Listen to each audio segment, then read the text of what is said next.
Welcome to Rep America. My name is Medi, and we are about to get started here. It is a beautiful Tuesday night, and just going to get a few things lined up before we get going. Let's hit play on J.B. this. Pritzker said, what difference does it make? It took him 4 days, but Illinois Governor J.B. Pritzker is finally getting around to commenting on the horrific murder of college student Sheridan Gorman, who was killed by an illegal immigrant from Venezuela, led in the country by Joe Biden. And the governor responding in the most predictable way, pinning the blame on President Trump. I agree, there have been real failures. Those failures, of course, extend beyond the borders of Illinois. They're national failures, a failure to have comprehensive immigration reform, a failure of the president to follow. From bordering states. This guy's going to drive me nuts right now. Let's see what he has to say. Hold on one second. Let me get the sound up on this. 1 second here. Where is our sound? Responding in the most predictable way, pinning the blame on President Trump. I agree, there have been real failures. Those failures, of course, extend beyond the borders of Illinois. They're national failures, a failure to have comprehensive immigration reform, a failure of the president to follow his own edict to go after the worst of the worst. It is the job of the federal government to go after immigration enforcement, and it is the job of our local and state law enforcement to prosecute or to catch violent criminals and prosecute them. Yes, but where's the intersection? And JB's partner in crime, Chicago Mayor Brandon Johnson, refusing to admit his liberal policies had anything to do with Gorman's death. The suspect would not be in the city, would not be in the country, but for your policies. Will you take this opportunity to apologize? Well, again, I believe Sheridan's that we're all grieving the loss of Sheridan and other folks who have lost their lives because of senseless violence. And let's just be very clear, between the Safety Act and the Welcoming City Ordinance. The Welcoming City Ordinance was passed 40 years ago by the first black mayor in the history of Chicago. You know what the bigger threat to our public safety?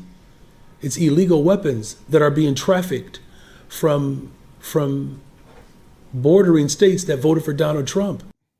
Wow. So which hoax? Wow. It's Trump. Everything is Trump's fault. Everything is Trump's fault. Wow. Okay, let's go back. So Pritzker blames on immigration reform. We don't have good immigration reform. Let's go back 1 second. Hold on a second here. Look what was his answer? Because we lost a life due to an illegal immigrant, and this was his answer. Who was killed by an illegal immigrant from Venezuela, led in the country by Joe Biden. And the governor responding in the most predictable way, pinning the blame on President Trump. I agree, there have been real failures. Those failures, of course, extend beyond the borders of Illinois. They're national failures, a failure to have comprehensive immigration reform, a failure of the president to follow his own edict to go after the worst of the worst. It is the job of the federal government to go after. So the governor of Illinois is putting the blame on the federal government, immigration reform, and all that kind of stuff when he has set up a sanctuary state so he can funnel all the illegal immigrants right into his state and commit the crimes they just committed. And when they do it, he blames it on everyone else but himself. Here we go. Immigration enforcement, and it is the job of our local and state law enforcement to prosecute or to catch violent criminals and prosecute them. Yes, but where's the intersection? And JB's partner in crime, Chicago Mayor Brandon Johnson, refusing to admit his liberal policies. Here we go with the mayor, Johnson, bro. Here we go. Oh, my God. He's had anything to do with Gorman's death. The suspect would not be in the city, would not be in the country, but for your policies. Will you take this opportunity to apologize? Well, again, I believe that we're all grieving the loss of Sheridan and other folks who have lost their lives because of senseless violence. And let's just be very clear, between the Safety Act and the Welcoming City Ordinance. The Welcoming City Ordinance was passed 40 years ago by the first black mayor in the history of Chicago. You know what the bigger threat to our public safety? It's illegal weapons that are being trafficked from bordering states that voted for Donald Trump.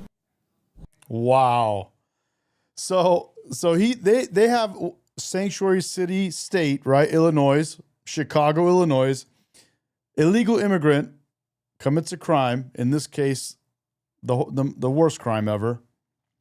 An illegal immigrant kills a young woman, and they're blaming the immigration policies of which why won't he apologize? That's exactly what I'm looking at chat right here, by the way. I'm not staring down into your eyes. Why won't he? They won't apologize, but they're going to pass blame. They're going to point fingers at everyone else but themselves, and that's what happens. This is what makes you crazy. And then the guy he says we should be worried about the guns that are coming in from the other states around us that are voting for Donald Trump. All they do is point at Trump. Trump is bad. Orange man bad. That's all they do. So which hoax would you like to tackle, Jesse? I think Chicago is known for its massive immigrant population. Chicago is responsible for the border. Chicago is responsible for not allowing ICE to go in there and get rid of the illegal immigrants that are in their city and their state. That's the problem. That's why they say the illegal immigrants wouldn't be there if it wasn't for them and their policies. The one from the governor or the one from the mayor? Mm-hmm. You have a thing on your show where you pretend to be a Democrat or vice versa. So this is easy. I'm not a Democrat, but I could be a Democrat politician and say, I am so sorry and saddened by this tragic loss of life. This never should have happened.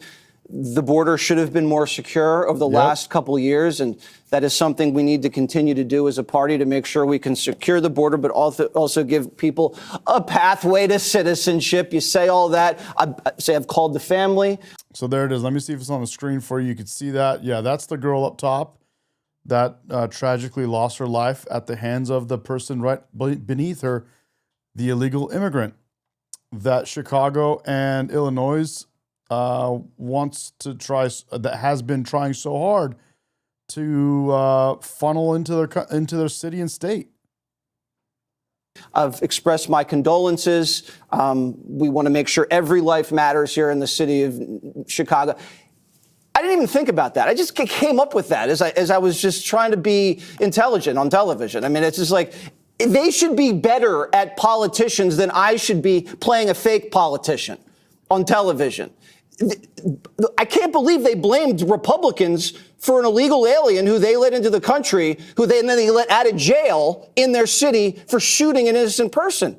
This is why no one takes them seriously, and this is why everyone's leaving blue states to go to red states, and everybody thinks that party is a joke. And I say that with respect. Yep. I got someone in the chat. I don't even know what the name is. XXXKKK something here. So what happens is, I know you're trying to be funny or whatever the case is. What's happening is when you create sanctuary cities, states and cities, where do illegals want to go to? To those places, right? If you were illegal and you knew that Texas would not treat you fair, not treat you, and would not allow you to take advantage of the government and to stay there illegally, but Chicago will allow you to stay there illegally, which would you rather go to? Chicago, the sanctuary city. That's the point. It's not that Chicago is letting them cross the border. No, they cross the border and they rush into sanctuary cities. New York, Chicago, LA. It doesn't take a brain surgeon to figure that out, bro. Respect. All right. Well, I think we do have to offer some condolences and respect to these families. You know, we look at Sheridan Gorman's family. We also look at Stephanie Minter. Explain the illegals in Texas. There are illegals in Texas. There's illegals around the whole country, unfortunately. But Texas is not creating a sanctuary city or state just like Chicago, Illinois. They're not exacerbating the situation. They're making it easier. They're allowing ICE to go in there and get their job done. And that's why if there are illegals, they're less likely to be in those states. Yeah. She was the woman What's who up, was Jennifer? brutally killed knifed to death by an illegal migrant from Sierra Leone with a massive rap sheet. And her mother, Cheryl, said she was talking to Abigail Spanberger, the governor of Virginia, where she was killed. Get it together, people. Start protecting your citizens. You can understand her rage, but how many of these stories do we have to hear? Well, that man in Virginia had 30 plus arrests, and the police wrote to the prosecutor about the guy, and they said, you have all the tools you need to avoid releasing him. And Steve Descano is the district attorney, and he's like, nah, let him out. And the people of this country deserve a lot better from their government. It is shocking that the 41-year-old mother died, that the 18-year-old died, that we have Lake and Ryan. We could go down the list. There's a list of these. To me, if you're Abigail Spanberger, the governor of Virginia. What's up, Ange? What was he says? What's this other one here?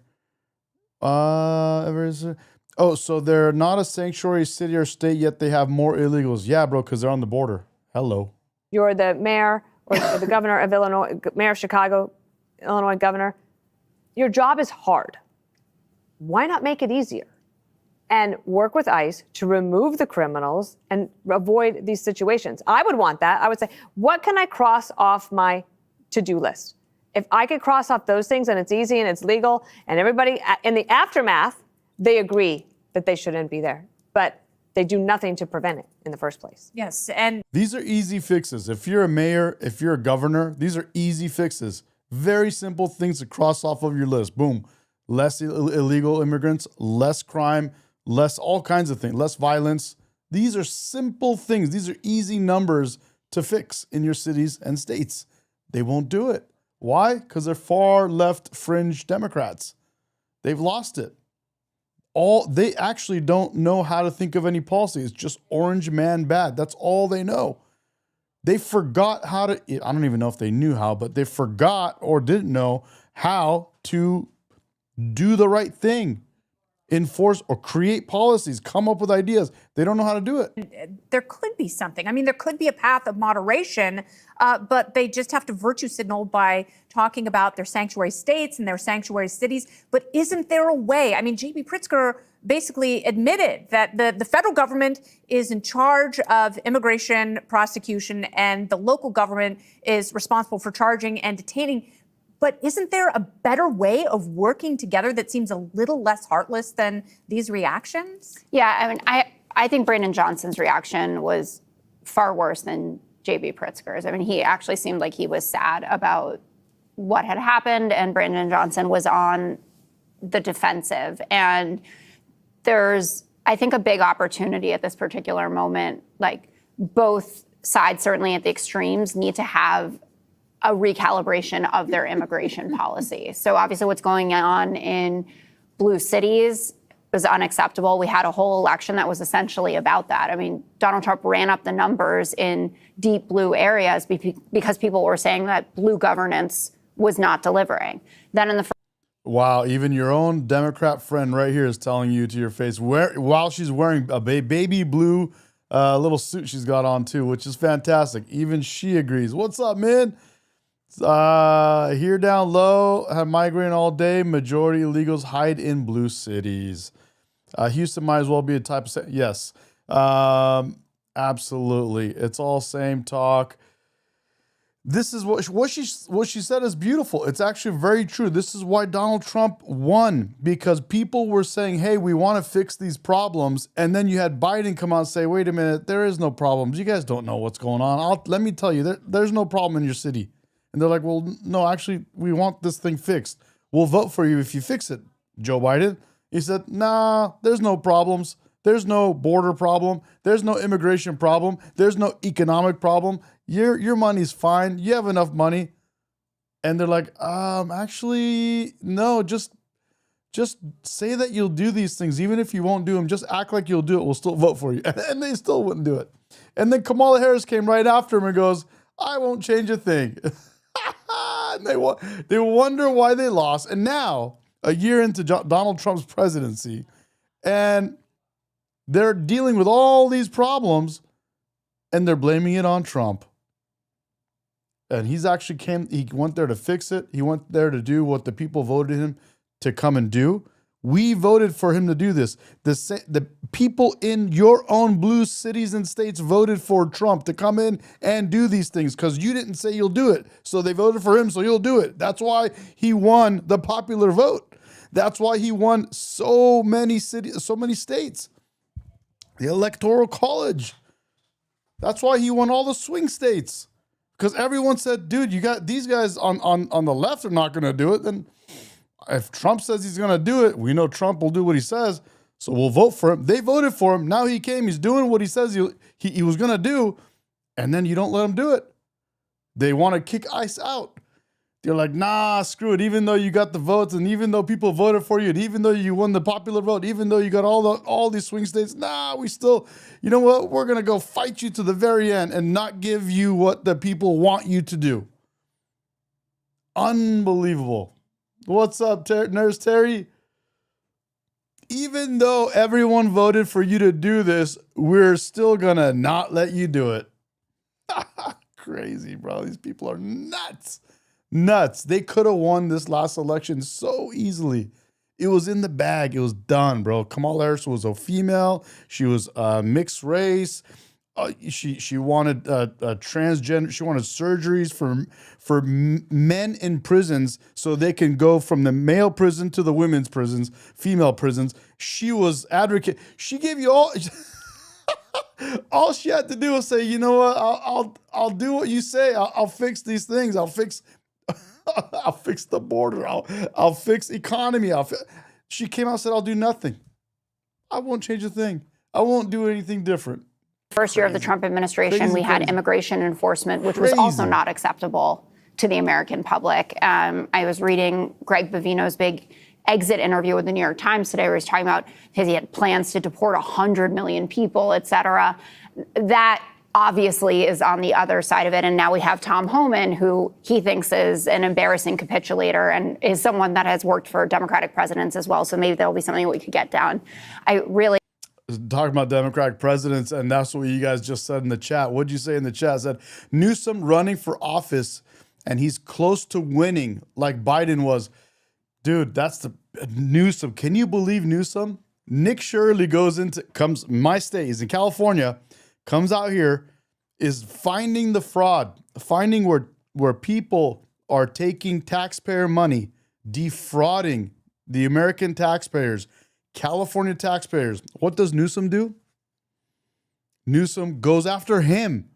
Newsom goes after the guy finding the fraud as opposed to the guys committing the fraud. This is the guy you guys want as president. This is Newsom. This is your guy. This is your guy. I'm going to go after the guy finding the fraud, not the guy taking the money. Your budget for California is double. And you increase taxes on everyone in California to the point where you lost all the moneymakers and now you're screwed. If California was a business, it'd be bankrupt. It would be filing for bankruptcy right now. It would be dissolved. It would be gone with the wind. And that's the guy you want for president? Wow. I don't want him for street sweep. What's up, guys, from Instagram? We just went live on Instagram not too long ago. This guy, the Persian Sabra says, Nuskum bemire, figuratively. Nah, واقعا bemire, bro. Nusum dahana ma ro gahid, bro. Nusum dahana hamamon ro gahid. He sucks, bro. This guy destroyed California. Now you guys want him to come destroy our country. Insane. I know this rarely works out, but it does feel like a time where the two sides could figure out something in a bipartisan fashion, and that certainly the left, for running these blue cities, need to move a little bit closer to what Tom Homan wants you to do, and that he needs to continue to run immigration enforcement in a way that jives more with where the American public is. Right. Exactly. Immigration, you need policies on immigration that jive more with what the public wants. Majority of people want to fix our immigration system. Majority of the people want what Donald Trump said he's going to do if we voted for him, and now he's doing it. Let him do his job, man. This person, Endic, says Newsom is connected to the fraud, so he lies about Nick Shirley's finding in just a few months. Nick Shirley finds more every day. Exactly, buddy. Exactly. Sean, half of me is. Oh, Sean, half of me is. Okay, gotcha. I think we live at a time where just pointing out the obvious is construed as racist. And if it's happening here, it happened in England. Why do they have all those rape gangs? The police didn't want to prosecute because that would appear to be racist. This is what's happening here with the illegal thing. Think about, why are we calling attention to this particular thing? And then Pritzker then says that's being political because we're calling attention to it. Because they didn't listen. They didn't listen when we were talking about the border or the dangers of sanctuary cities. So now we're in a situation where there's all this chaos that Trump is being blamed for as he tries to clean it up. If they had only listened, instead of thinking like, you know what, you're just being a racist or a xenophobe because you feel unsafe. We were told that if we felt unsafe, that if we crossed the street, we were the bad guy. And that wrong place, wrong time if your daughter didn't cross the street and she's dead. Wrong place, wrong time. Because there are all these imaginary victims that I believe a lot of Democrats create to get the spotlight off the real victims, illegals, the incarceral. They're in prison. We used to call them inmates, now incarceral, and they get released, and they're through the system, and they're the victims. And the illegals, aren't they victims too? That way, you don't think about their victims. There are real victims. They did this with trans suicidal ideation. Forget the victims. Now you're seeing mugshots of all these unhinged trans people and the violence that they have unleashed in various communities. So the Dems create imaginary victims because the real victims are on their watch. Be sure to. I got a couple videos here that I want to go through. I got one from today where they went through and talked about this Jack Smith where they spied on Republicans. Yeah, this is a good video. There's a couple good ones here. We also got our favorite Mr. Kennedy, the one and only. Someone here asked me a question on the live chat. They said here, so this is on Instagram. They said, is Trump really talking to the mullahs? That's to be confirmed, to be determined. He says he is. The mullahs say he's not. I believe Trump over the mullahs. And I don't know who he's talking to be honest, but I would say that what you've seen in my last video is the reality. I don't think we're going to be done. Here's the thing. Here's what I said before, and hear me out on this. It's no longer up to Trump what happens with the government of Iran. Trump already did the hardest part. He already was the president with the biggest balls, the biggest guts. He did what no other president did, and he confronted them. He called their bluff. They were playing poker the whole time, and every other president put their tail between their legs. Trump called their bluff, and he went and hit them head on. And as a result of that, he crippled them. By the way, Israel, Netanyahu, and Trump both had the balls to do it. And by the way, when they asked for help, nobody else jumped in. Everyone else, all the other countries should have been helping, and they did not. We're going to remember that. But as Americans, we're going to remember when England and some of these other countries didn't jump in and help us when all we did all the time throughout history was help them. Anyway, also, because of what's been happening for the last 50 years, other countries, other world leaders should have done this. Not just American presidents who put their tail between their legs and did nothing about it, like Obama, who gave them billions of dollars, or $500 to $1 billion, 500 million plus. Other world leaders should have done something about it. They never did it. Trump did it, but now it's not up to him. Trump did the hardest part. He did it. He crippled them. He went in there, struck them. He crushed them. No more Navy, no more military. All that stuff is done. But now, check this out. This is the big part. Now, the Islamic regime of Iran is so weakened that the people of Iran, the actual people on the ground, have come together, assembled, and they've created what is now the Iranian, it's called the Iranian Immortal Guard, okay?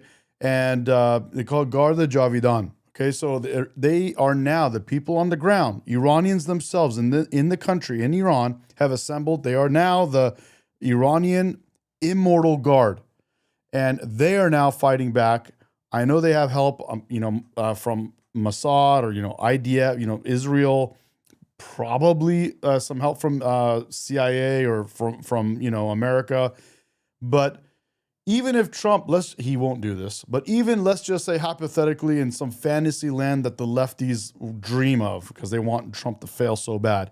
Even if Trump said, you know what, no, I'm going to pull out prematurely. I already did whatever damage, now I'm out. Because now Democrats told me to come out, so I'm going to listen to Democrats and I'm going to come out, which he won't. Even if he did that, the guard, the immortal guard, Iran's immortal guard, now in the country is doing what they have been wanting to do for themselves, to free themselves from this Islamic regime for 50 years. They're doing it. So it's no longer, at this point, it's not up to Trump anymore what happens with the government.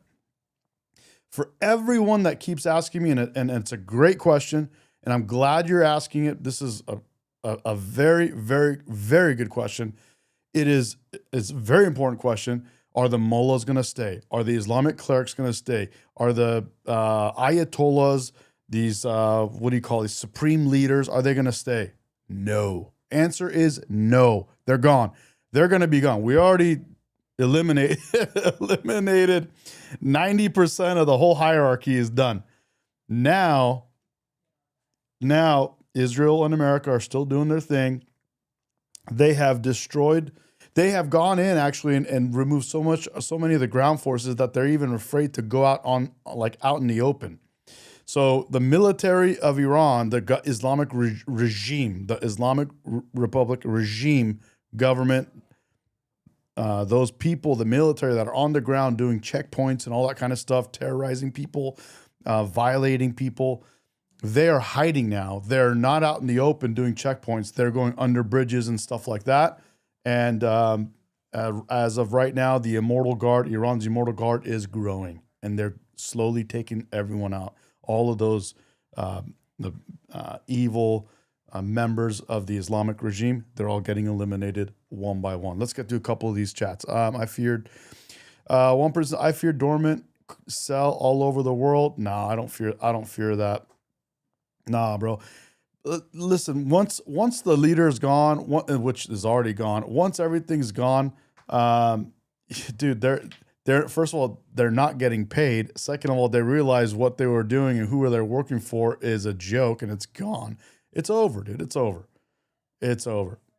I'm from Pakistan and I love America. Glad to hear that. A lot of the people that come onto my stream from Pakistan hate America, hate Western civilization, love Islam, and want the Islamic regime to keep prospering because that's their sugar daddy. So that's an interesting one. Let's keep going. What else we got here? I miss someone going too far. Let me know.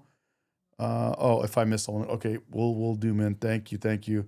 Yeah, just let him talk shit. I'm good. Exactly, Ange. Exactly. Let's see what someone was talking shit. They're dropping like flies. Yep, they are. Sean may be on the wrong channel. Oh, is someone on the wrong channel? Let me see. I got two streams. Beautiful Bill was on the other channel. All right, let's see. Sean swallows his long. What? You are misinformed. Praying for the people. Okay. All right. So I got through some of them. Let's keep going now. I gotta figure out. Yeah, Xerxes is. Yes, sir. I agree with Xerxes in Instagram. I'm not gonna repost what he put, but yes, I do agree. Oh, so good, bro. Has anyone seen the new Ayatollah? Bro, there is no Ayatollah. They're gone, bro. They're history. They're absolutely gone. And they don't want to come out. Imagine right now coming up and say, "Hi, I'm the new supreme leader." Can you imagine that? Hi, I'm the new Ayatollah. I'm the new supreme leader. That's instantly you're gone. Right away, you're out. Wakatola. Exactly. Exactly. So I got a couple videos here that I want to put up. Actually, now that we're on this topic, let me play this because this is Tusi talking about what I was just talking about. TV. This is your global news channel. I'm Maya Tusi, and the IRGC Basij members have now abandoned their checkpoint on the streets of Tehran. Saudi Arabia, with the support of the UAE, are now planning to launch an attack against the Islamic Republic in Iran, and Pentagon are now also going to be deploying roughly 3,000 army soldiers towards the Middle East. There is going to be some imminent update as well, which we're going to bring you guys in the next few minutes, because I think there's been yet another elimination in Iran.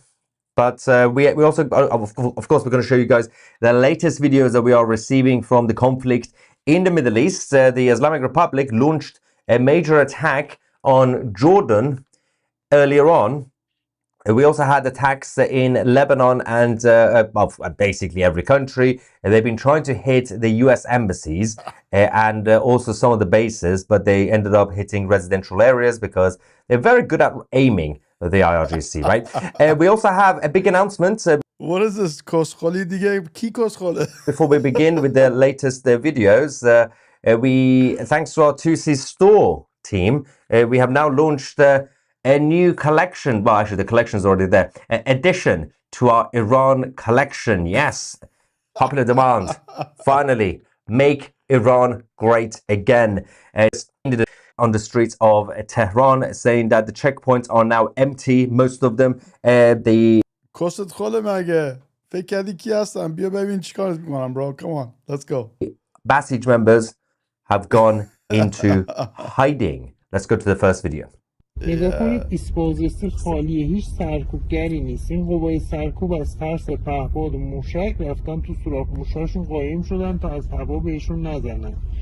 So he's basically, you can probably just read the caption there, but you could see what he's saying. Basically, the military forces are no longer out in the open; they're just hiding out. اونا که با اسلحه وایساده بودن جلوی مردم بیگناه همه رو میکشتن، حالا مثل موش ترسیدن و در رفتن. دیگه چیزی نمونده که ایران رو آزاد کنیم. Yep, it's basically almost over, especially after what President Trump did yesterday when he was going around saying, yeah, we're talking to someone in Iran, and everyone was like, who's he talking to? Even people inside the regime were started pointing at each other and blaming each other. And then the IRGC leadership, at this point, the IRGC leadership is a faceless leadership because nobody actually knows who's calling the shots. So it's a group of people at the top who have no, Teams is talking shit. He's trying to step, bro. You don't know. It's the wrong guy, bro. Wrong guy. recently been promoted by themselves, and they're calling the shots. So they decided, well, we're going to have to take control of these so-called talks. And these are surrender talks, basically. But the Islamic Republic خودت حواست باشه. من دهنتو میگم, bro. You're talking to the wrong guy, bro. are refusing to surrender. So they've sent a whole list of demands, which we mentioned last night. Right. One of them was the Americans should abandon the Middle East, leave the bases. I'm like, yeah, that's not going to happen, darling. You can. Here, I'm going to put it on so you guys can see it. Look. So you guys on Instagram, I know there's Iranians on Instagram can see that. Look at the kind of stuff I get from losers, bro. Look at that. These are losers. These are what you call bi pedar madar. Right there. Bi pedar madar kun nashur. Yeah. Can try. They also wanted reparations like Black Lives Matter. Also a terrible idea. But yeah, these talks are not going to get anywhere. So let's let them have fun. Mossad, on the other hand, have thanked the Iranian people who have been collaborating with the intelligence agency in Israel. They once again posted this video saying, you send us the locations of the Islamic Revolutionary Guard and we will hit them. And of course, that continues to happen. A lot of intel is coming in from ordinary Iranians who have been in touch with Mossad to help them find the location. That's one of the hits that they did recently. They have been hitting them left, right, and center across the cities in Iran, even though a lot of them are now using tunnels and bridges, under the bridges as their temporary bases. They're also sleeping in tents and cardboard boxes, which is kind of ironic considering their supreme leader is also cardboard. But they're still not safe because the drones are identifying them. And also, there is another threat that doesn't come from Israel. It comes from the Immortal Guard in Iran, the People's Army, who are hunting down the IRGC members whenever they can, in the middle of the night, when it's quiet, when it's dark. They go and target these guys and take them down. So that continues to happen as well. Let's go to Narmak in Tehran, as we had yet another targeted attack by the IDF.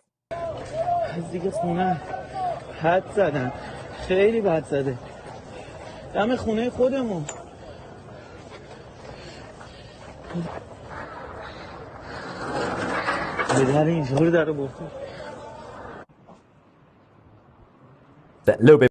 Oh, I saw what he said. He said, where do you want to meet? Asking me, he wants to meet. The wrong guy, bro. من کجا؟ من خونه ننتم. دارم ننتو میکنم الان. بیا. Blurry, but you can see the ننت این زیره دارم میکنمش. The building has been relatively destroyed. So in Narmak and northern areas of Tehran, we. All right, so you got the gist of that. America and Israel are still taking out all the Basij soldiers that are on the ground, which are like the military that's left on the ground, and we're still going through it. So we're eliminating one by one, and then now, as you guys know, we have the Immortal Guard, Iran's Immortal Guard. They're working now together. They've assembled and they're out there. And they're going after them too. So it's not a good day to be an Islamic regime member, and it's not going to be a good week. I think this is all going to fall down pretty quickly here. So let's go back to some American. I think it's going to be like another week max, maybe less. Let's go back here. Stop punching down. Oh, we need a little bit of sound here. Hold on. There we go. So Democrats have a new strategy to win back voters, good-looking dudes. Because apparently these guys weren't hot enough. A zombie left-wing website known as The Bulwark suggests Dems could win more if they just ran hotter candidates, which is an admission that the current crop is about as appealing as a kissing booth cold sore. They said that, yes, Dems... Stop it, you guys. You're making me blush over here. Need to shed litmus tests, but they also would benefit from simply having more thirst traps on the ticket, more candidates who can make voters swoon. You mean like Gavin? Well, it is true he made Californians hot and bothered when he let their homes burn. Ooh. But even a Biden official says it's easier to elect hot people. America's a superficial nation, and we want our politicians to be hot, to look good. That's just science. Oh, so now they're okay with science. After claiming that men could be women by ordering a wig off Amazon and stealing pantyhose off a clothesline. Like I say, fool me once. And it is funny that a Biden official is saying politicians should be hot when when's the last time Joe's temperature was north of 40 degrees? He had COVID 15 times and the virus died of frostbite. So voters want good looks. Then who are these hot candidates they mentioned? Maybe a John Ossoff? Maybe a John Ossoff. I'm sorry. Oh my God, I want a hot president. About your weight loss, they talked about how you look different. The idea of like slimming down is somewhat connected to folks' idea of a presidential run. I wanted to know what went into your decision to focus on your health. I've been challenged with my weight for, most of my life, honestly. And you don't say. So, the idea, and I have succeeded and failed. Right. It appears Pritzker seems smaller. He's either lost a lot of weight or split into two separate douchebags. So you got Newsom, Pritzker, Ossoff. They all also reference JFK, Bill Clinton. These are all straight white dudes. The same cisnormative scum responsible for everything bad. Talk about a sausage party. Or with Bill Clinton, a pig in a blanket. You got to wonder, where are the women? Or the gays, the trans, the plus-size castratos? Those groups were your priority once. They were on top of the identity pyramid, breaking the glass ceiling, not to mention a few chairs and sofas. But now it's jawlines over bloodlines. My guess is the Dems are just tired of crying themselves to sleep, clutching a picture of Pete Hegseth. I've been there. And look, everyone likes hot people. They're healthier, more confident, and look better naked on my hidden camera photos. But we knew this, and the Democrats denied it. The right never had a problem with being hot. It was them. In fact, the reason the left are so ugly is because their ideas are hideous. Ugly ideas make ugly people, which is why the left is so angry and shrill. Their faces could knock 20 buzzards off a wagon. They spent years calling beauty standards oppressive. They claimed you could be healthy at any size, even if hunters came from Africa to take shots at you. Dress codes, diets, grooming, fitness, everything that required discipline was called racist, sexist, or sizist. And it was for the same reason they rejected anything successful. It's hard. And since they couldn't pull themselves out of the mud, they expected you to join them. Forget exercise, nutrition, basic grooming. All they needed was purple hair and a nose ring that wouldn't impede the onslaught of French fries. But now they say it's good looks, not policy, that they're after. And in doing so, they abandoned their own foot soldiers, the greasy drum circle radicals, the unwashed who filled their own marches for Gaza and BLM. So good luck, Dems. But this will never work. It's true, sex sells. I have receipts from 9 different massage parlors proving just that. But people want safe streets, good schools, a decent place to raise a family. They don't want a tall, slender lounge lizard who paroles pedophiles. Damn, you guys just called him a lizard in the chat. Look, I'm getting attacked by pervert. Yeah, that's right. Oh my! But here's the problem: is the scary part is Dems will go for it. As I said, Kamala Harris had a huge, she could have won. She could have won. All she had to do was listen to her voters, listen to what they were saying. Her constituents were telling her, dude, these are the things. They told Biden the same thing. They could have won. And they almost did. And that's the scary part with this guy. He could probably come and win, even though he destroyed California. And the whole time he was here, he did nothing but go down, down, down, down, down. It's a disaster. They'll go for it. It's why the right won, because they weren't just nice to look at. Their ideas were hot. And really, winning makes everything better looking, including me. Hard to believe I was once just an 8. Hey, Sean Hannity. Oh, shit. I want to go to Kennedy, but he's amazing. He's awesome. But it takes him a minute to get revved up. Ted Cruz jumps right into it. Should we get into Jack Smith, this one right now?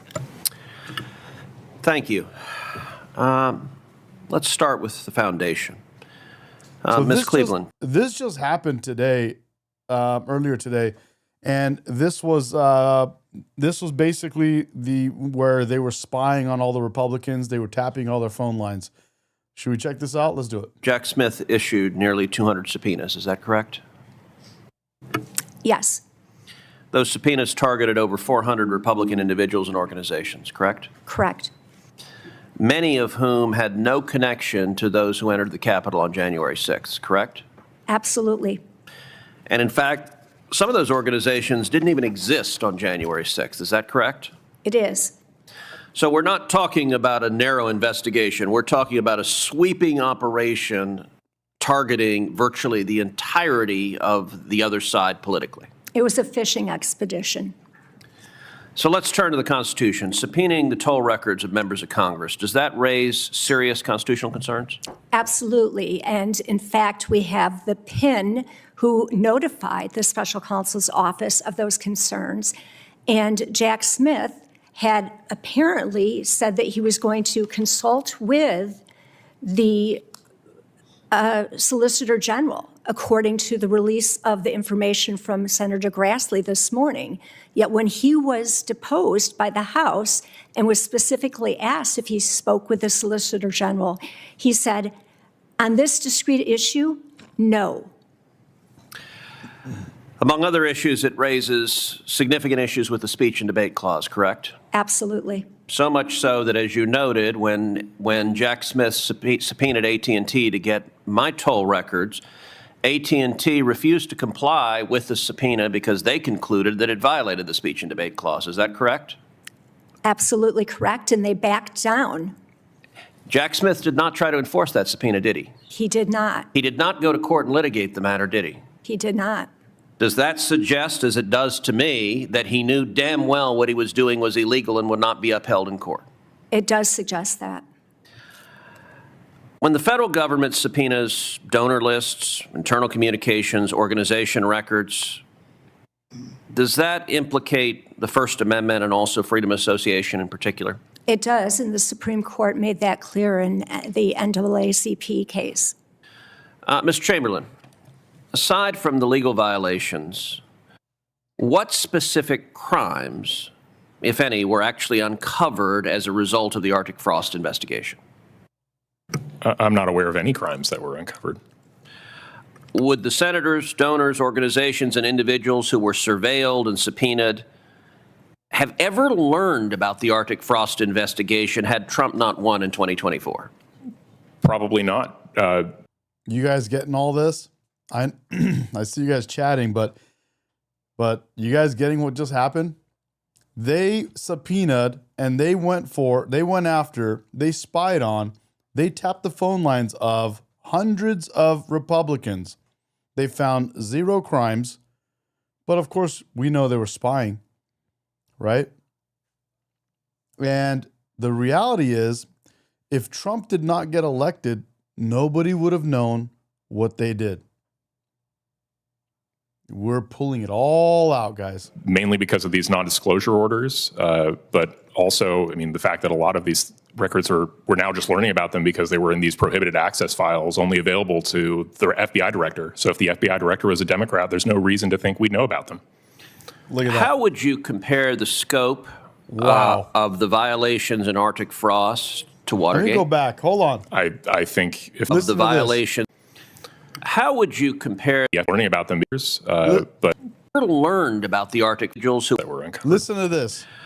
Would the senators, donors, organizations, and individuals who were surveilled and subpoenaed have ever learned about the Arctic frost investigation had Trump not won in 2024? Probably not. Mainly because of these non-disclosure orders, but also, I mean, the fact that a lot of these records we're now just learning about them because they were in these prohibited access files only available to the FBI director. So if the FBI director was a Democrat, there's no reason to think we'd know about them.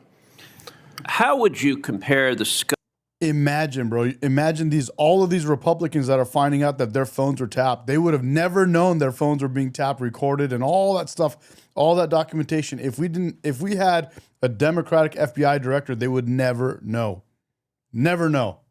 It's crazy. Scope of the violations in Arctic frost. Now you guys know why everyone knew we had to go through and gut the FBI, because this is the stuff they were doing. Look at this. Us to Watergate? I think, if anything, it might even be greater. I mean, the scope of this in terms of the sheer number of people and organizations affected.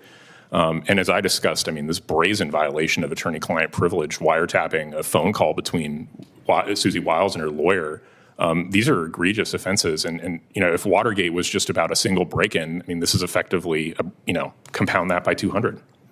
You guys got that? Watergate was 1. This is 200. Now, we got Senator Kennedy queued up next.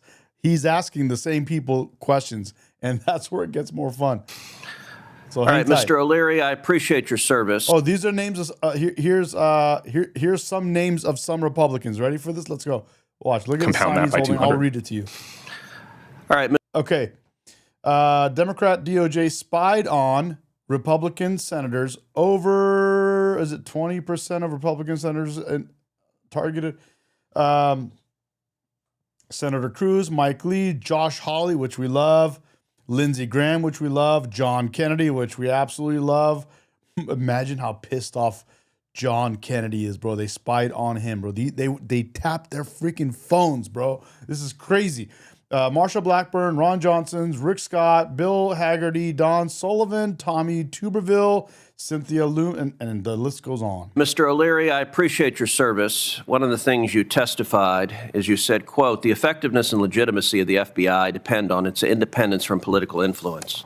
We love Lindsey Graham because of his push for what happened with Iran. He was really pushing Trump to go and go into Iran. I very much agree with that, and I will say as an alumnus of the Department of Justice, I am deeply saddened and frankly I'm angry that under President Biden, the Department of Justice and the FBI were weaponized and its integrity badly, badly compromised. This is, again, one of the main reasons why I'm no longer on the left. I used to be a lefty. Now I'm not. This is one of the I thought all my Democratic leaders on the left were doing right by Americans. We're doing the right thing. We're after freedom of speech. They were after, people, letting people live be able to live without all of this nonsense, all this bullshit. I thought the right was wrong all the time. When I found out all this stuff is happening, they're using the FBI.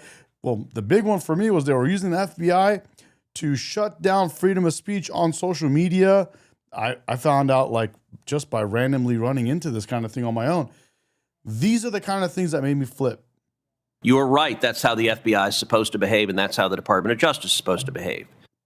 So Jack Smith was not investigating a crime based on evidence.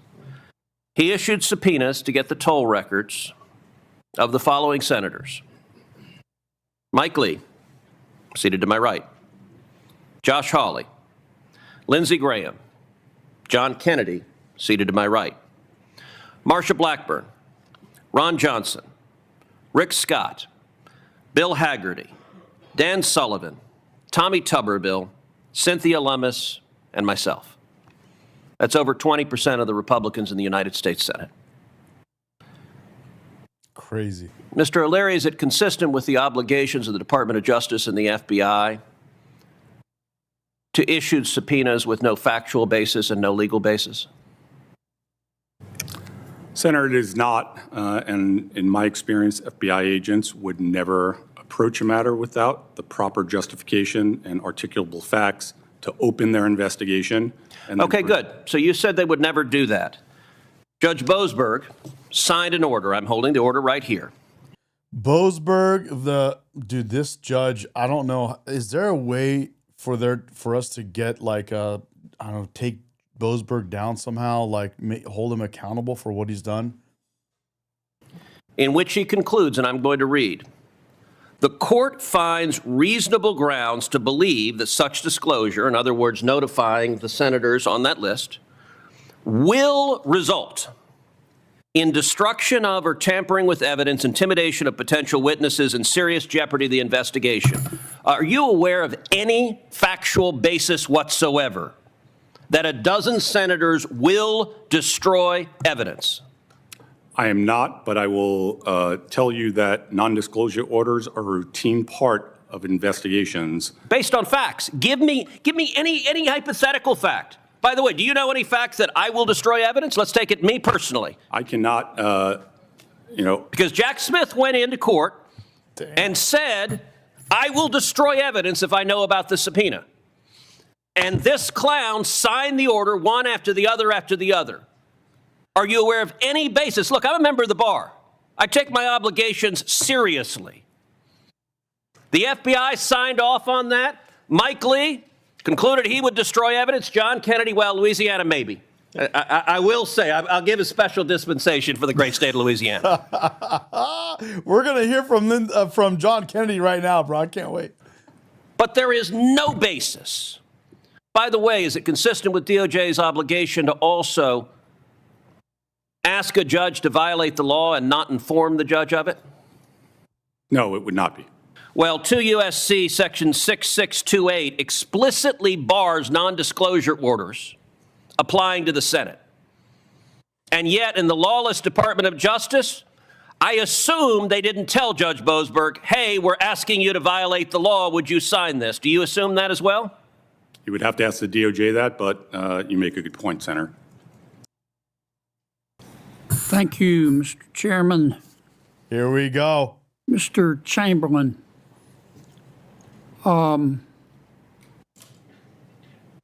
believe 4 telephone companies received these subpoenas for the phone records, the metadata of 20 members of Congress.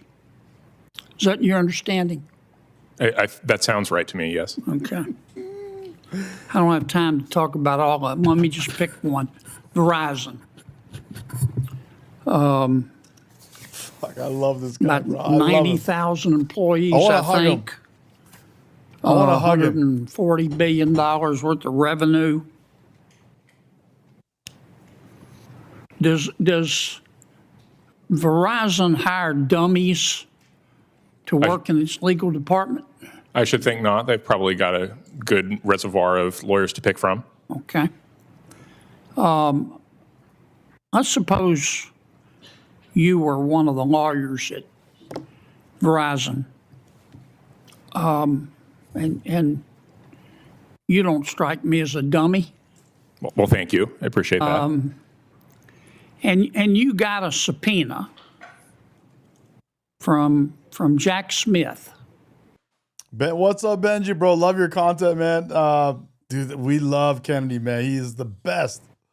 He's so good. With an NDO, non-disclosure order, signed by Judge Boasberg. By the way, if you're watching on Instagram and you want to come over to YouTube, we got 600-700 people watching live right now on YouTube. It's a very lively chat. So, and by the way, on YouTube we have I have 2 live streams going. One of them is a horizontal. There's only like 2-3 people there, but there's another one. You'll see there's like 500-600 right now, 620 people on there. Go to that one, and it's a very lively chat if you want that. Do you think a reasonably competent lawyer at Verizon would know who Jack Smith was? Yes, I think so. Do you think a reasonably competent lawyer at Verizon would know who Judge Boasberg was or would inquire about him? Yeah, I think you could pretty quickly Google him, and if you were concerned that maybe he wasn't actually a federal district judge, I think it's pretty obvious that you'd be able to figure out what's going on. I mean, it was pretty widely known that President Biden instructed the Attorney General to sue President Trump, and that he hired Jack Smith, wasn't it? I mean, that was on the front page of every paper. If you were an attorney at Verizon and you got a subpoena like this, wouldn't you say, maybe I need to check and see who Mr. Smith is subpoenaing here? Yeah, and especially once I found out it was a representative, it would immediately raise that flag of, like, maybe there's a legal exception here that doesn't apply in other cases. Do we know if the employee who received this subpoena at Verizon even sought a legal opinion from an attorney at Verizon? I do not know. Well, let's just assume for a second that Verizon, sophisticated company that it is not so incompetent that they wouldn't have had a lawyer look at this. Lawyer looks at it and says, Jack Smith. Lawyer looks at it and says, NDO signed by Judge Boasberg. Lawyer looks at the names, as a reasonably competent lawyer would. Says, they're members of Congress. If that was you, what would you do? Well, I'd make a few phone calls. I'd do legal research to confirm that, complying with this order was obviously lawful, and I might, gently try and push back on the subpoena to try and understand, Well, and what was going in on. fact, you would probably discover the law, being the very competent lawyer that you are, that said no judicial order can bar Verizon from picking up the phone and calling the member of Congress, wouldn't you? That's right. You'd probably find that statute. Mm-hmm. And if you did find that statute, in order to protect Verizon, as you're their lawyer, wouldn't you have filed a motion to quash? That's exactly what I do, yeah. But Verizon didn't do any of that, did they? Apparently not. They just sucked all this information up like a Hoover Deluxe. Yeah. They didn't even look at, that we know of, to see if these were members of Congress. Yes, that's right. They sucked it up like a Hoover Deluxe. Holy cow. Here we go, guys. And someone put a message here about Edwin Edwards. So I just looked it up while we're listening. And let me see, where's the comment here I put on the screen. Anyway, I can't find it now. But here is Edwin Edwards. For those of you wondering, let me plug this right in. This is him right here. And he was, it says here, an American politician who served as the U.S. representative for Louisiana's 7th Congressional District from 1965 to 1972. So I guess from what this person was saying in the chat, this was his mentor. Good to know. I love John Kennedy. I have his book right here, and I just started his book, which it's amazing already. Just a little tiny bit that I've started. Let's keep going. What kind of liability does Verizon have here? That's a good question. I need to read the statute more clearly to see what what the actual penalties are. But my guess is there would be some pretty reasonable civil penalties for having done so.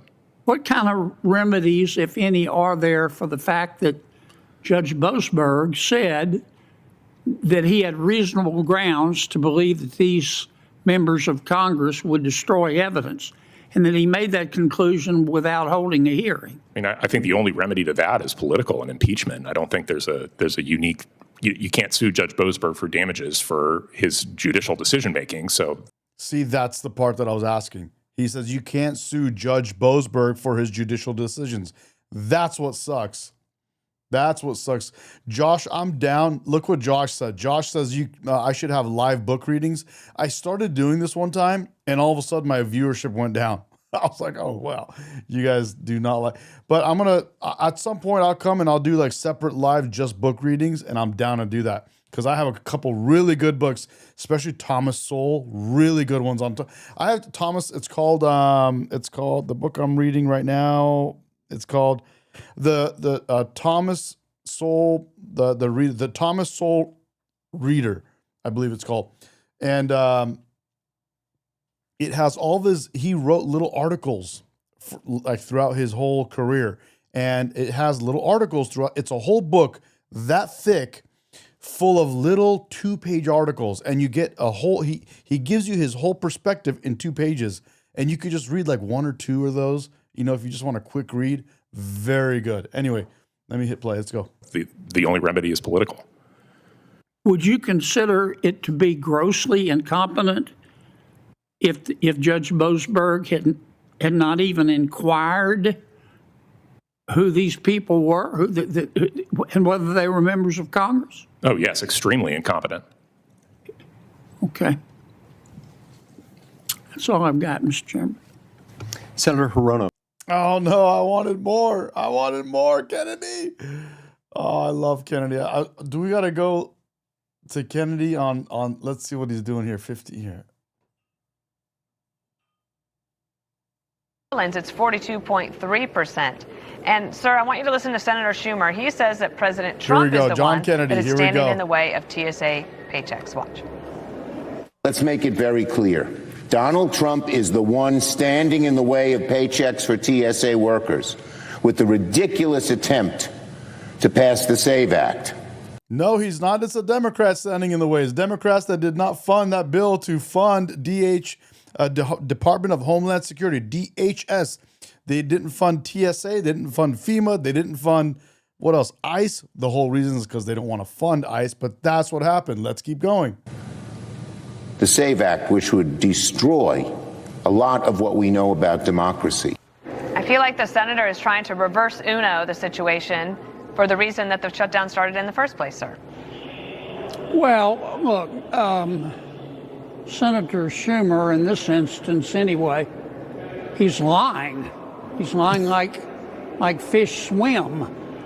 I mean, here's what's going on. We've had DHS shut down for 38 days, I think. The Democrats at one point voted to fund DHS, and then they backtracked.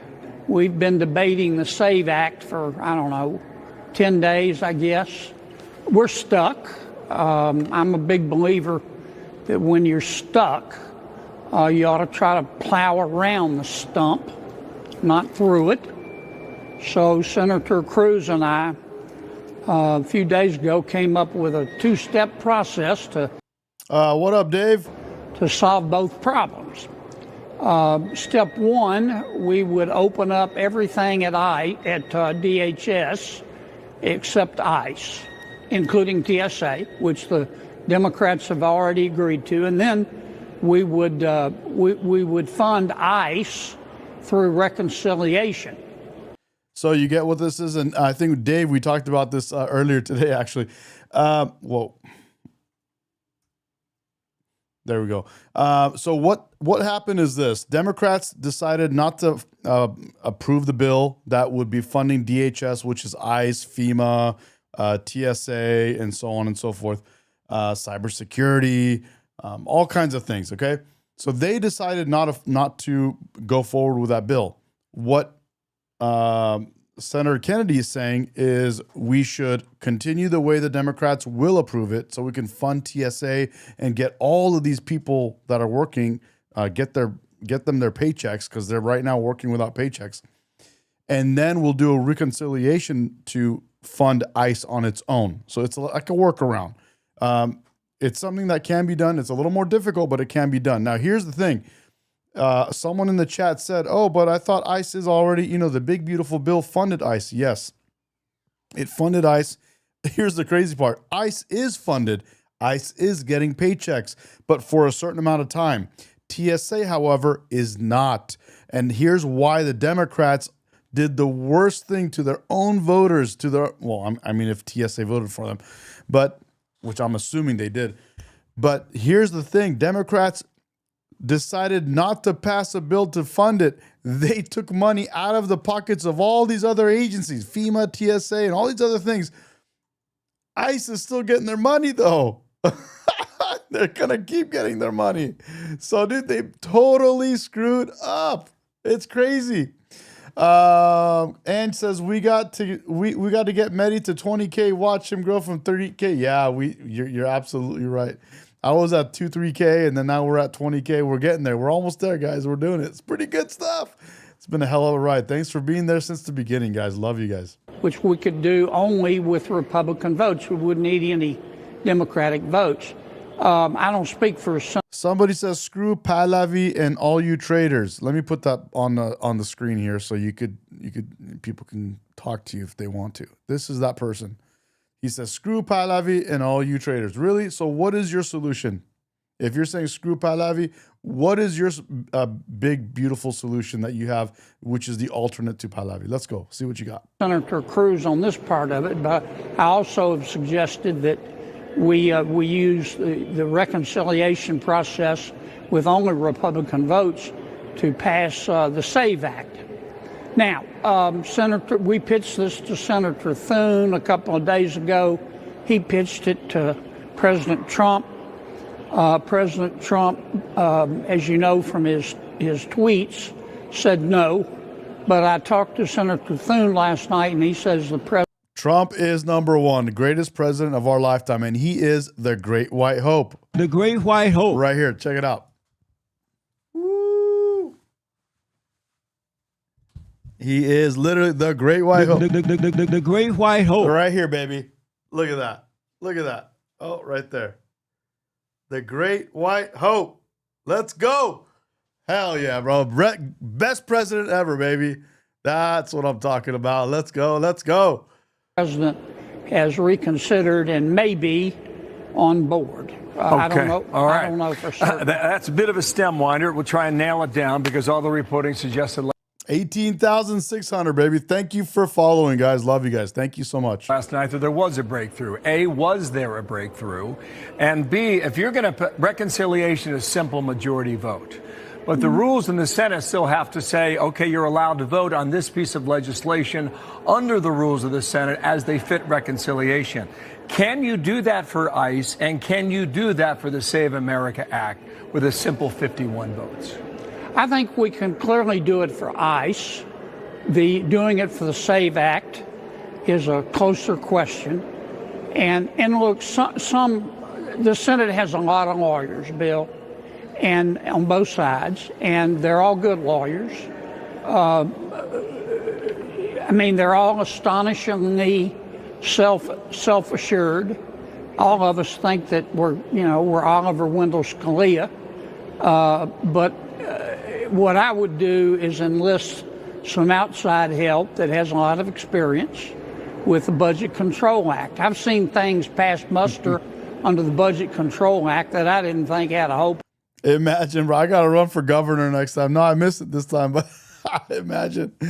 Oh, man. Maybe I got to start as a mayor somewhere and then work my way up, but we'll see how that goes. I think I can do more doing what I'm doing here. So if I can grow this, I'll probably be more effective than any kind of seat that I could get. And I've seen some that couldn't pass muster that I thought were slam dunks. But it's our only shot.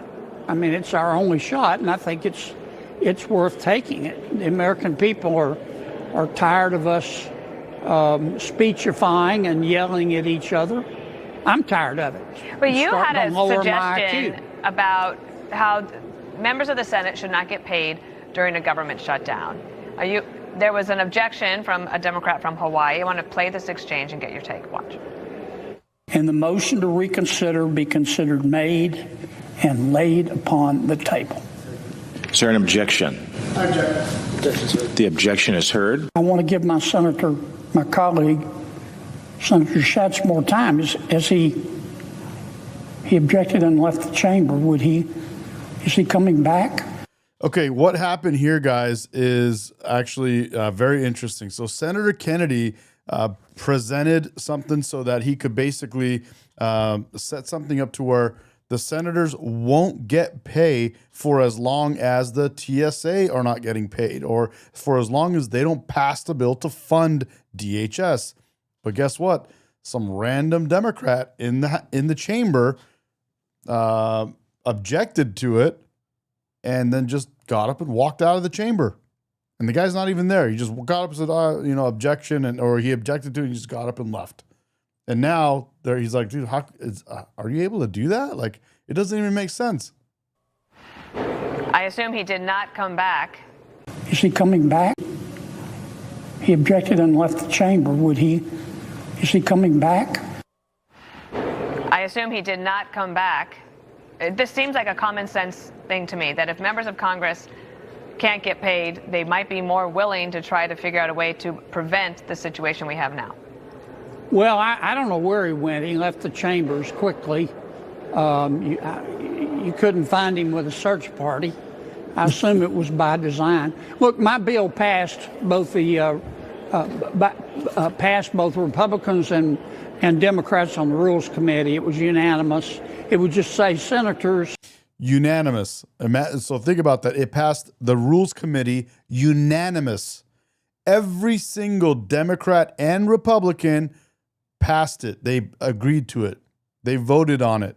It was unanimous. Every single one said yes. But when he presents it, one Democrat in the back objects and walks out of the chamber and can't be found. Craziest thing. Can't get paid as long as everybody. Watch. It passed both. Look, my bill passed both Republicans and Democrats on the Rules Committee. It was unanimous. It would just say senators can't get paid as long as everybody else can't get paid. It was just a simple matter of shared pain, a shared sacrifice, and I presented it.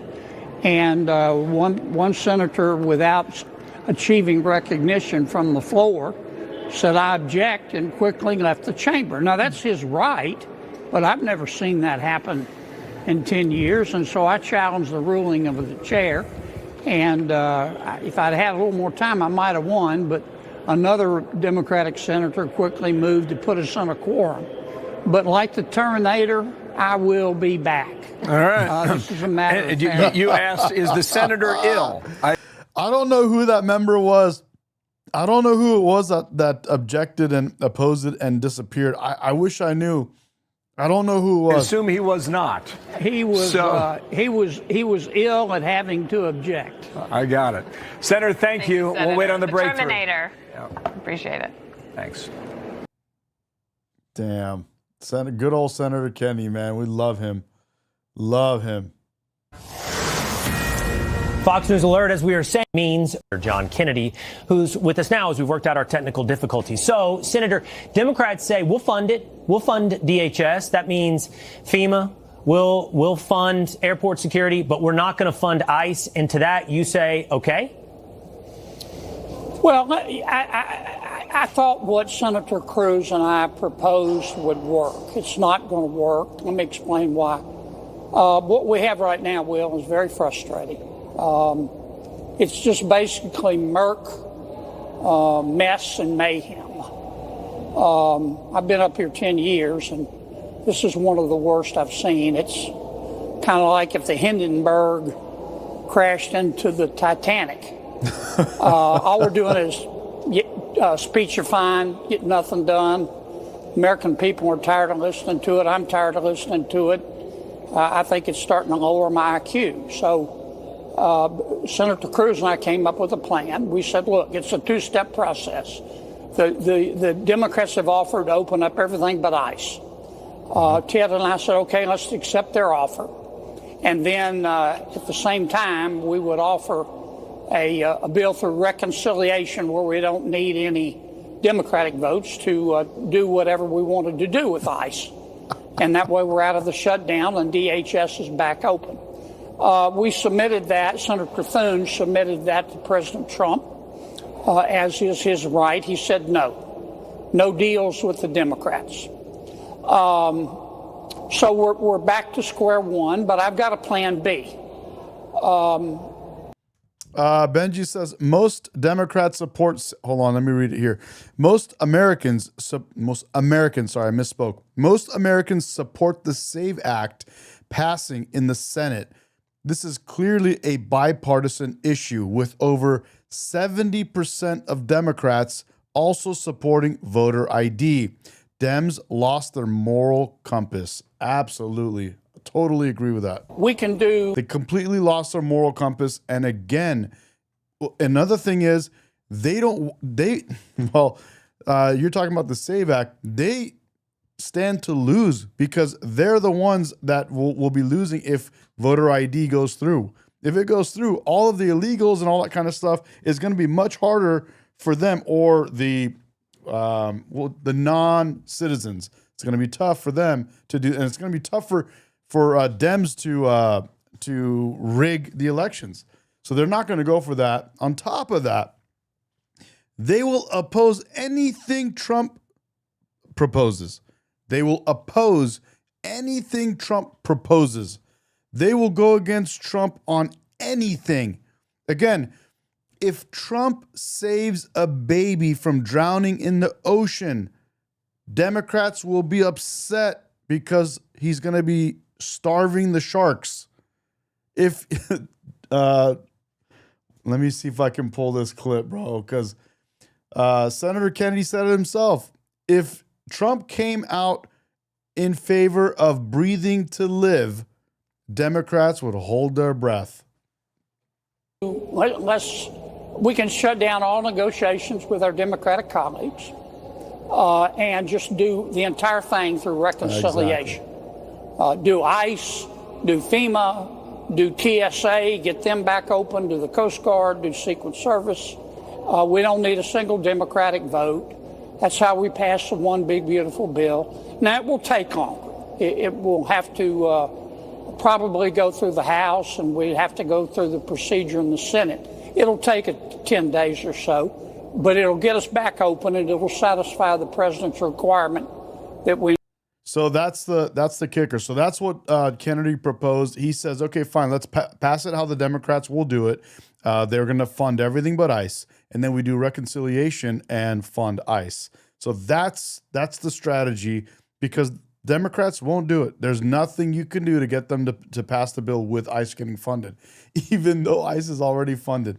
Again, guys, if you're on Instagram and you want to chat with everyone else, we got over 700 people on YouTube right now live, so you guys can have a more active chat with everyone else on there. Do not make any kind of deal with the Democrats. And is that Plan A, Senator? Now is that That's Plan A? That I don't know. We're on so many plan. I think that's Plan Squillion. Okay.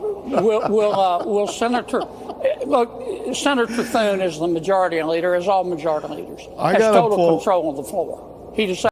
I gotta pull one of those clips where they just have all of his one-liners in one video. That's what can be voted on. And I didn't see any reason going forward with Ted and I's plan if the president's going to veto it. It would have worked. We could have had TSA paid by the end of the week. But the president said no deals, so my Plan B, or Plan Squillion, would be no deals with the Democrats. It'll take a little longer, but we won't need any Democratic votes. And go straight to reconciliation. Okay, Just Sarah, go we'll be straight watching. to reconciliation. Yeah, we'll be watching for that reconciliation bill.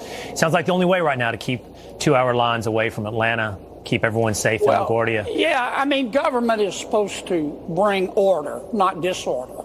Yeah. You're just being too emotional. Right now, what we have is disorder. It's not acceptable. As far as I'm concerned, if the TSA folks are not being paid, senators shouldn't be paid. I tried to bring a bill. I agree with that. I totally agree with this. Yesterday, it's not acceptable. If you read enough Thomas Sowell, you will learn that Thomas Sowell totally disagrees with the fact that you have a lot of people who are making decisions and on policies and all kinds of things that affect people, but they don't affect the people that they're making. The people that are making those decisions, it doesn't affect them. It affects the other people, and they make decisions that affect other people adversely. And Thomas Sowell is way against. Yeah, he's way against that. Anyway, here is I'm just gonna put this again because I want to hear this one more time. Yeah, I mean, government is supposed to bring order, not disorder. Yeah. And right now, what we have is disorder. It's not acceptable. As far as I'm concerned, if the TSA folks are not being paid, senators shouldn't be paid. I tried to bring a bill yesterday on the floor and got objected to by the Democrats, but we'll try again. You've long said if the government shut down. All right, here's a video that I put on. I made this clip the other a while ago now, but this is the one that I was talking about here. Emotional. You need to go. Hang on. You're just being too emotional. You need to go drink a big old cold tall glass of Get Over It. President Trump was duly elected president of the United States. He was in a free election, and the American people spoke. And some of my colleagues are upset about that. In fact, they hate the president so much, they've shut down government. They hate him so much that if President Trump came out in favor of breathing to live, they would hold their breath. It's not rational. You're just being too emotional. You need to go. It's not rational. It's not, bro. It's not rational.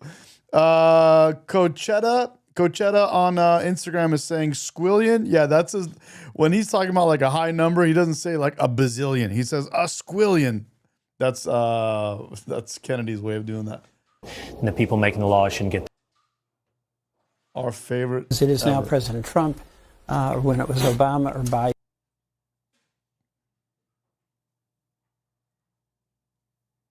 This is where he was going after them and he got pissed. So That's the big question right now. Let's bring in retired four-star General Jack Keane, Fox News senior strategic analyst, former Army Vice Chief of Staff, and now chairman of the Institute for the Study of War for quite some time. General, it's always good to have you with us. What do you think this gift that the president's referring to is? Oh, I have no idea. I mean, maybe transit through the Gulf, some of our shipping, Gulf oil. I have no idea what that is. But, you know, in terms of where are we really? First of all, on the military side, let me just state for our audience, we are well on our way to accomplishing every single objective that the president assigned to the United States military. And the same thing is true of the IDF. Prime Minister Netanyahu assigned objectives to them. There is no doubt in our minds that we can accomplish all of those objectives, to include opening the Straits of Hormuz by force and keeping it open. And it's largely the fact that that operation is continuing, and the president is insisting on it continuing, that gives us leverage in these negotiations. And while we can't get into the details of what those negotiations are, I mean, based on what I do know in a general sense about it, while the regime likely would stay in power, they're surrendering everything that we would take away from them using military operations. The regime won't be staying in power. And guys, thank you for subscribing to the channel. We're over 18,600 now on YouTube. Obviously crushing that on Instagram, 142,000 on Instagram. And more on other there's more on other platforms, but these are the two big ones. Thank you guys. Appreciate you guys supporting. There is not going to be an Islamic Republic anymore once this is all done. Everyone keeps asking, hey, does that mean they're going to stay in power? No, they're not. They're not going to stay in power.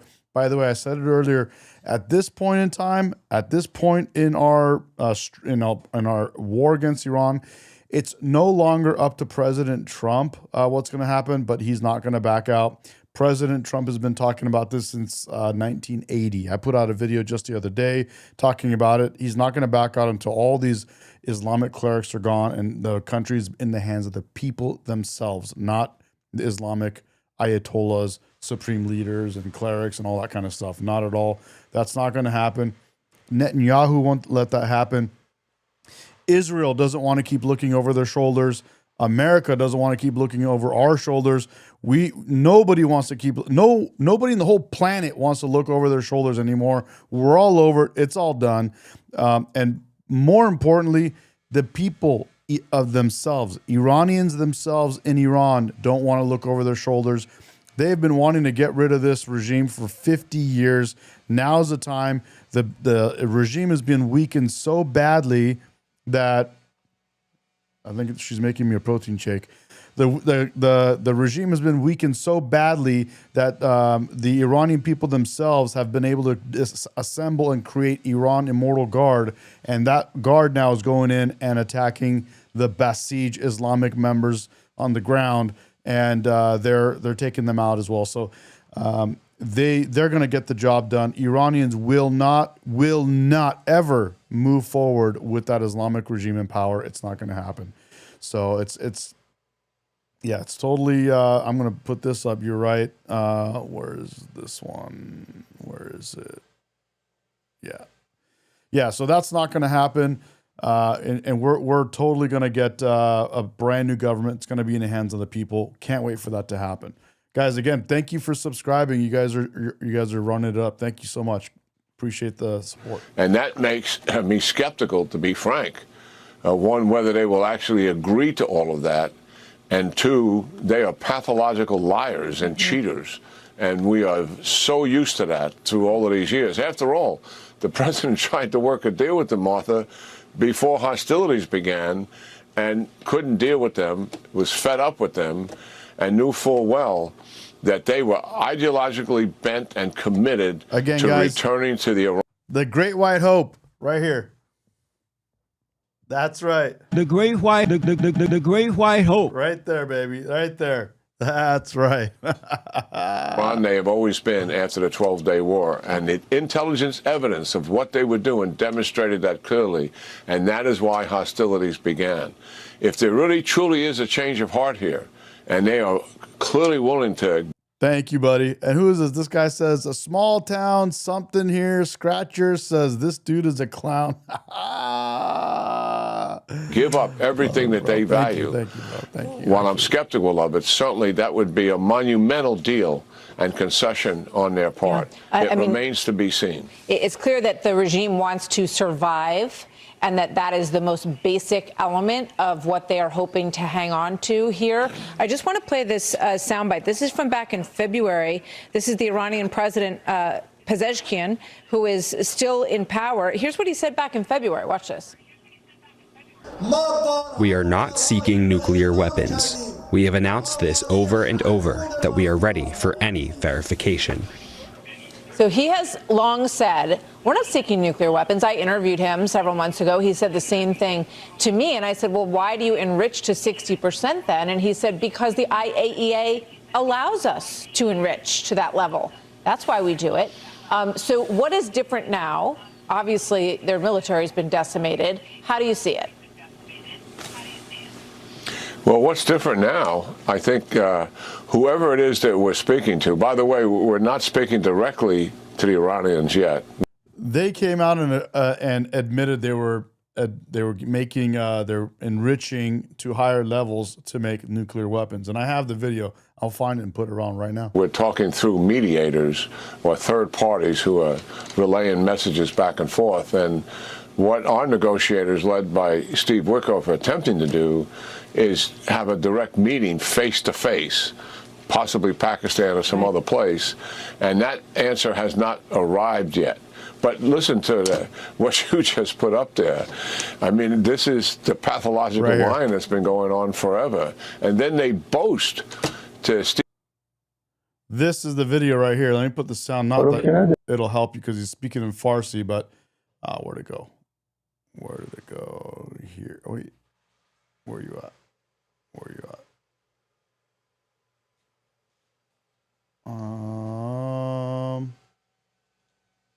There you ما اول که وارد این فعالیت هسته‌ای شدیم واقعا هدفمون ساخت بمب بود دیگه ما تعارف که نداریم. He says when we first started this, our goal was to have nuclear weapons. We're not denying that point. یعنی شما میگید هدف ساخت بمب بوده واقعا. 100%. هدف کی این بوده؟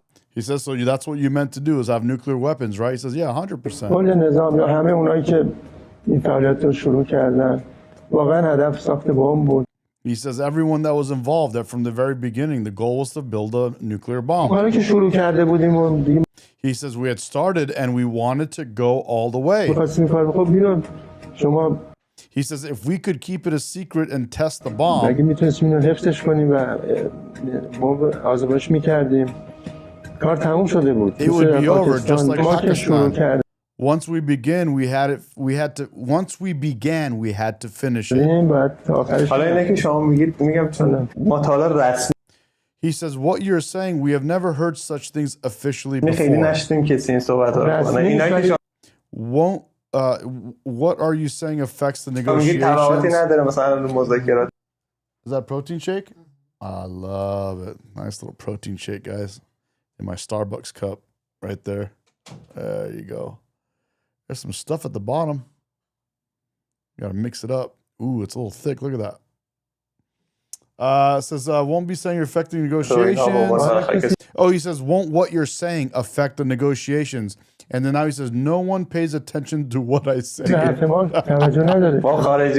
Foreigners will eventually find out anyway. Is the Iranian regime committed to America's destruction, in your opinion? Yes.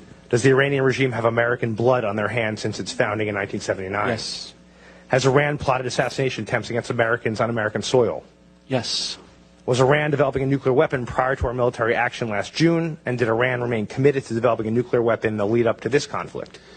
Yeah, so I want to clarify on that because there's been much talk about a fatwa against the development of a nuclear weapon. Can you come back to that 1 second? Let me finish Yeah, these. you That's bet. okay?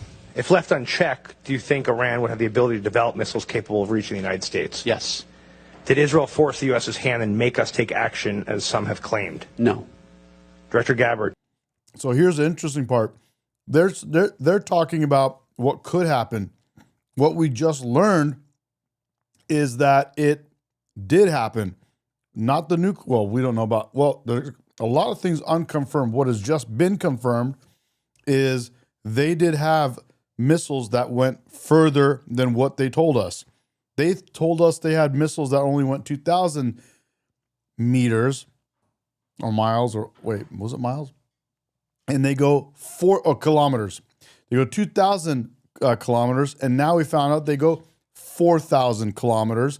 And so what that means is, let me pull something up for you so you can look at this. I'll give you a little graph to show you how far they could have gone, and then I'm going to explain something else to you. Watch this. Watch this. You see that on your screen? Look at that. That's Iran. So the missiles that we just found out they have, because they shot them and we saw them go, it can reach all the way to the outskirts of Europe. So they could cover they could hit anywhere in Europe and many other places around the world. But if we allowed them to, if we didn't do what we did in Venezuela, Iran was in Venezuela. Not sure if you guys are aware of that. If we didn't go in and take out Maduro, Iran could be posted up in Venezuela. Well, China was there. We know China was there. Russia was there. Iran was there. Iran had drones there. Iran didn't, I don't think they had these longer range, or they call it like mid-range missiles. But if they had them there, they could strike America with those missiles. And what if they put nuclear bombs on those missiles? Well, then now you can reach America with your nuclear bombs, nuclear missiles from Venezuela. And that was the big problem. That was it. Do you agree with the CIA director's assessment on that last question in particular? So that's what happened. I now give the floor to the representative of Israel. Thank you, Madam President. First, I would like to thank Mr. Alakbarov and Mr. Mladenov for the briefings, and to wish you good luck in your important mission, Mr. Mladenov. Madam President, we have said it before and we will continue to say it. In Gaza, Hamas must be disarmed. They have not done so yet. Israel fully supports President Trump's 20-point peace plan and Security Council Resolution 2803, and we continue to meet our obligations under Phase 2.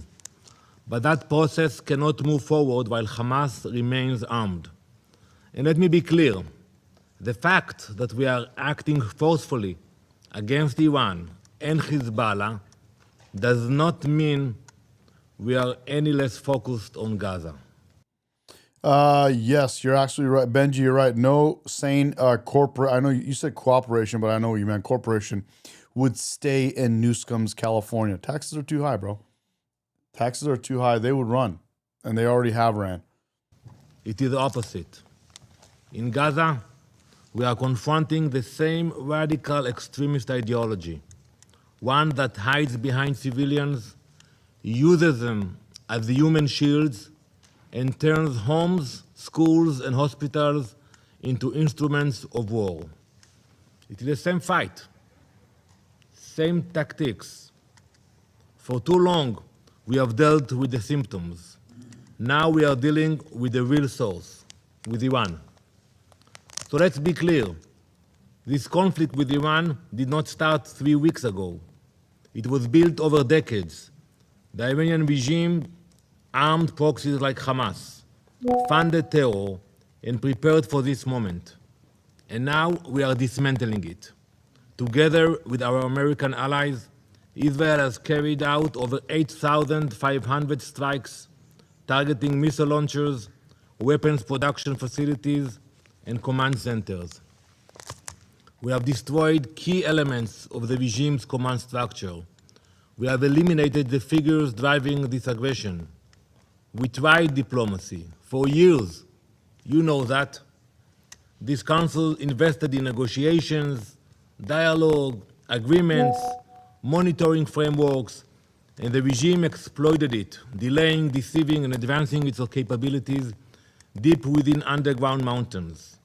It always claimed peaceful intent. It claimed it was not seeking nuclear weapons. Those claims have not matched its actions. Just a few weeks ago, Iran's foreign minister, Abbas Araghchi, was asked in an interview directly whether Iran has missiles with a range beyond 2,000 kilometers. He answered, and I quote him directly, not 2 years ago, a few weeks ago, in the direct quote, "We don't have those. We have intentionally kept the range of our missiles below I don't 2,000 believe kilometers. the Iranian so regime was ever given a chance to see how.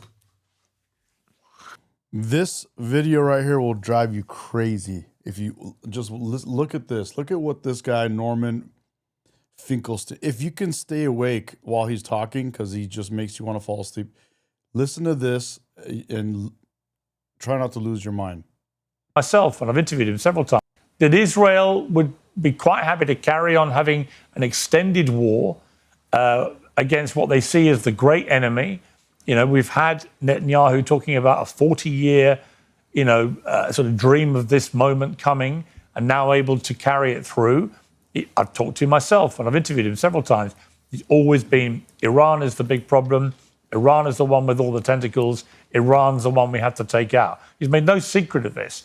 So it may be that you've got two big nations here with completely different wishes for how this plays out, in the sense that now it is where it is. Donald Trump is probably thinking, I think, wouldn't want to put words in his mouth, but he changes a lot of what he says all the time. He's probably thinking, I need an off-ramp here. And Netanyahu may be thinking the complete opposite. Quite happy to have a... Oh, dude, just got a super chat. I don't even know what kind of money this is or what it equates to, but it's 400 NGN. Thank you for the super chat. Insane TV short. Again, it's 400 NGN. Not sure what it is, but a very level ramp carrying on for months or as long as it takes. What would you say to that? Yeah, I'd say shalom from Israel. Thanks for having me on again. I'm happy. Why is Norman Finkelstein? I just did the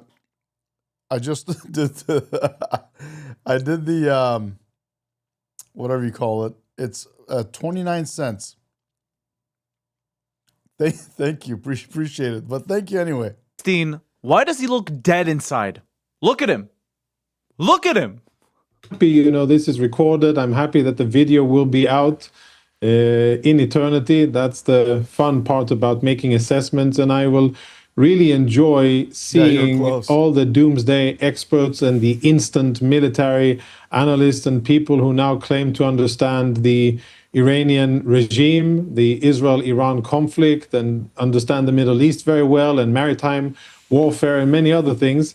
And I really look forward to seeing their doomsday prophecies shatter at the face of reality when Israel and the US will be able to not only reopen the Strait of Hormuz and force the Iranians back in positions, when the US and Israel will help the Iranian people actually reclaim their freedom and get rid of this foreign oppression that has been governing the people of Iran for 47 years. And just wait for this guy, Finkelstein, bro. You're going to lose your mind. You guys will all lose. I look forward to the time when Israel and Iran, a free Iran. Hold on a second, bro. Hold on. Who is this? Space Pants. I love it, bro. He just sent a $2 super chat. Space Pants just hooked it up, bro. He sent me 5 million NGN. Let's go, baby. Let's go. Thank you, Ron. You don't have. Free of. Yes, it's actually a chocolate protein shake. She puts dates in it. She also put like little chocolate chips in it, and she puts all kinds of stuff in there. It's really good. Islamist oppression will reestablish diplomatic ties and trade and prosperity. I think, and I'm a realist. I don't think a lot of people can, blame me for being rosy-eyed or detached from reality. I stand on pretty solid ground. Most of the time, my analysis is usually based on my military experience and how I understand conflicts playing out. And I think this time, the balance of power between Iran on one side, the regime on one side, and the US and Israel, and soon to be a few additional Gulf countries, it's not even a contest. And I strongly dispute what the distinguished professor said before, that Iran can escalate this horizontally and the US won't have anything to do in order to retaliate.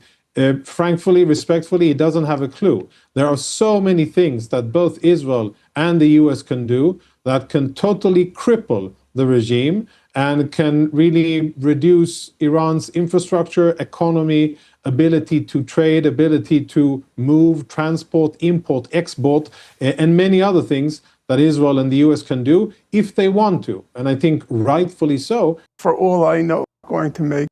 We want them to stop dreaming about wiping Israel off the map by the year 2040, which was an official Iranian goal and policy. Here we go. And we would love for there to be diplomatic relations and trade and prosperity. So yeah, there are differences. Okay.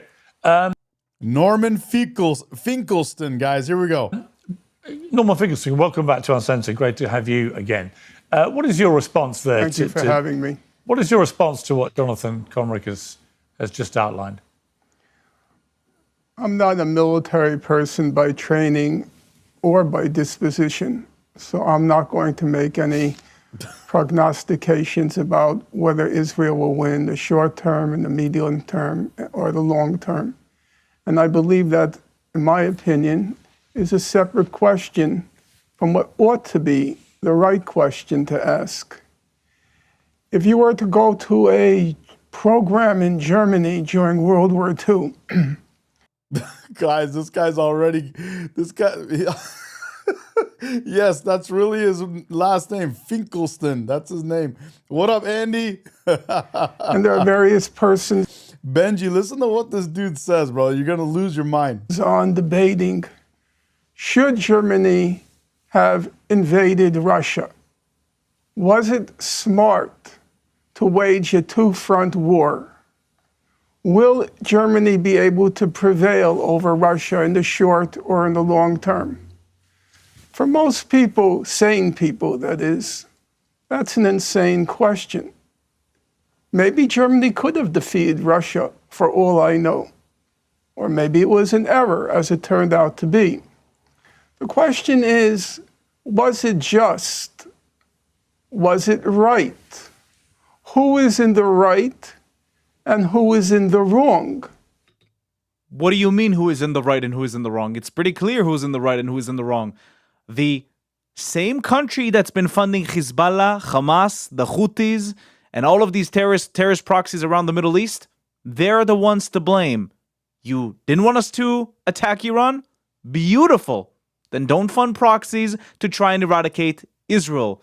Don't go out and chant death to America, death to Israel, death to Europe. Don't go out and... Good night, man.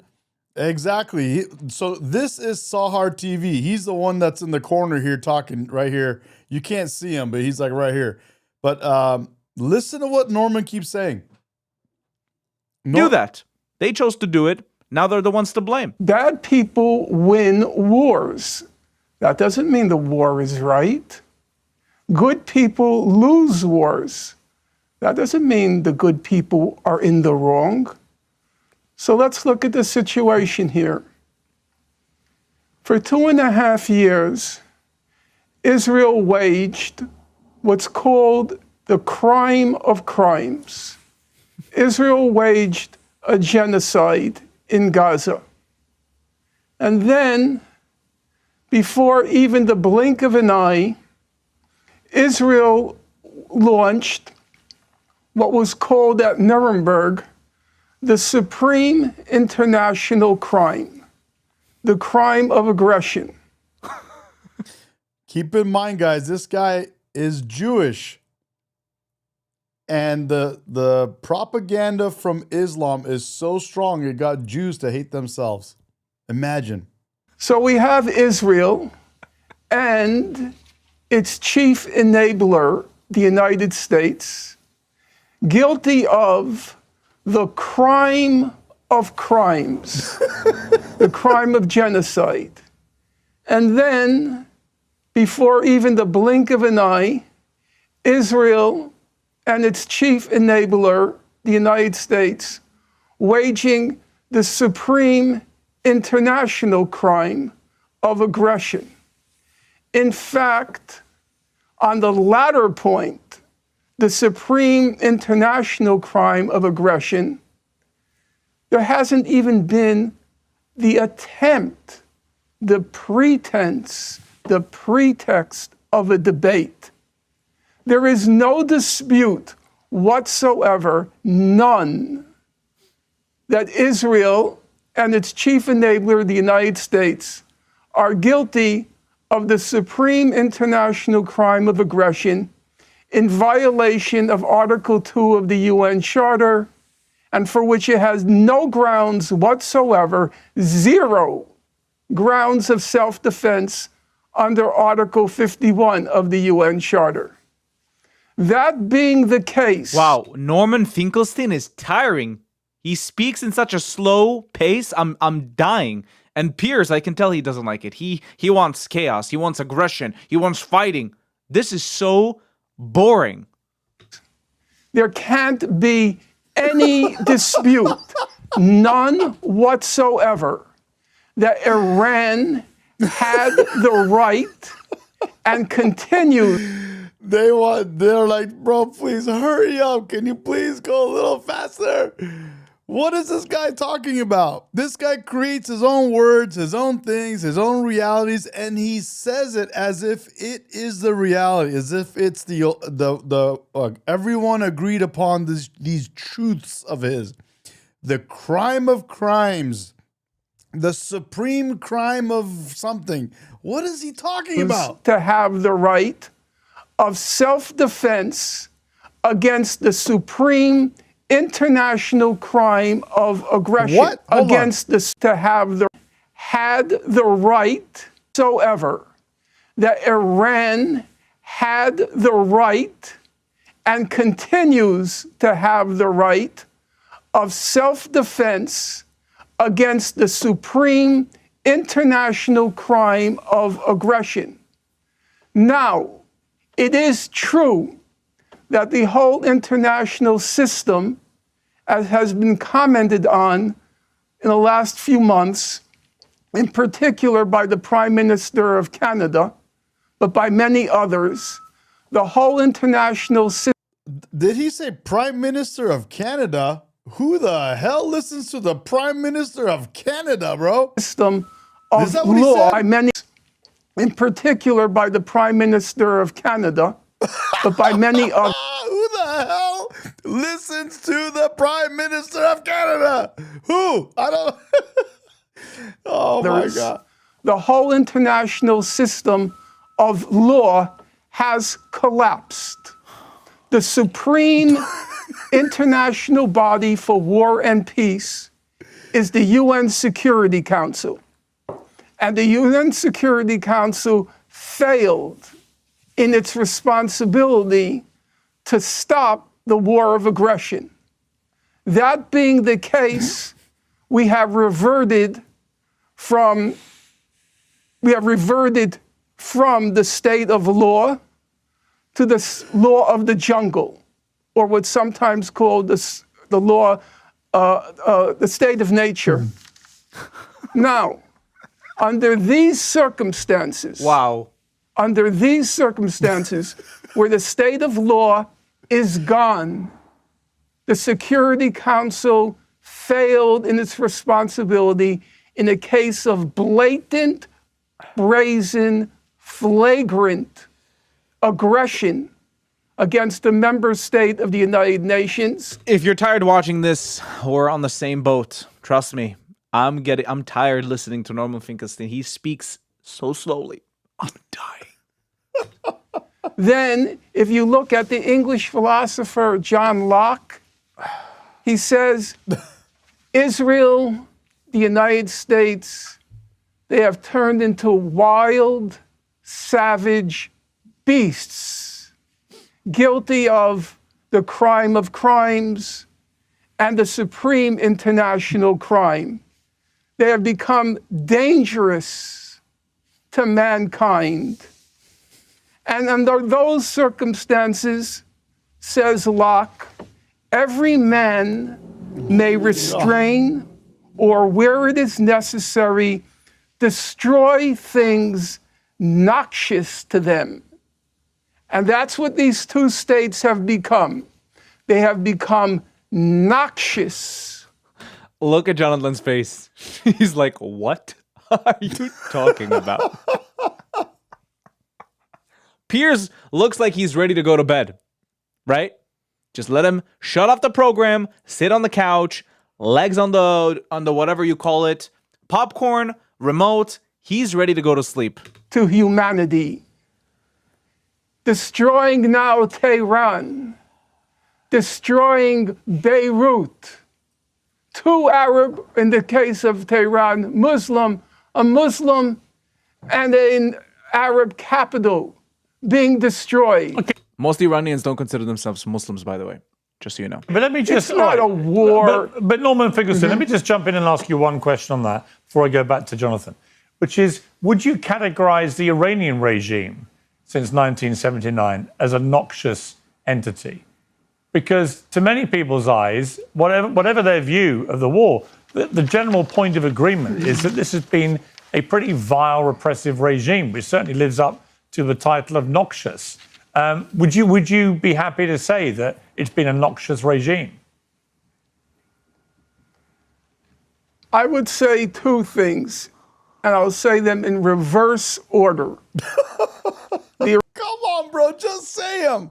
You don't have to tell us what order, just say it. The Iranian regime has been guilty of actions within its sovereign state that cannot be justified and which properly should be classified as crimes, human rights, egregious human rights violations. About that, I have no doubt. However, number two, I want to establish priority. Priorities number one, the first point, egregious human rights violations.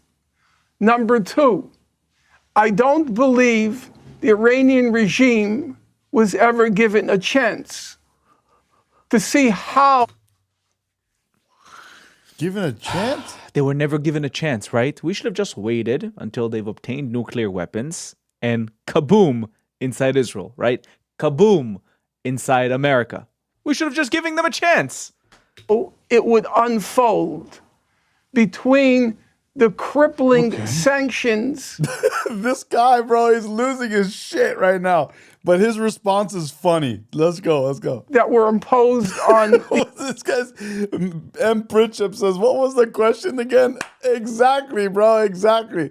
That's the problem with Finkelstein. You forget about what the hell's going on. You're like, what the hell was I doing just right now? Dude, they asked him, they said, well, because he said that it's a noxious thing, whatever.